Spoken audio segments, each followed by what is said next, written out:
வணக்கம் மக்களே.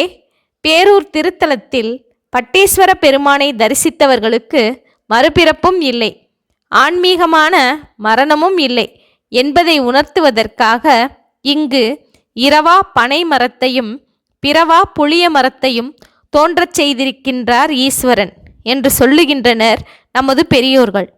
இங்குள்ள அந்த இரவா பனை பூக்கவோ காய்க்கவோ செய்யாது. அதே போல பிறவா புளி என்கிற புளிய மரத்தின் பழத்திலுள்ள முத்து, அதாவது புளிய முத்து முளைக்காது. எத்தனை சிறப்புடையது அந்த பட்டீஸ்வரர் ஆலயம்!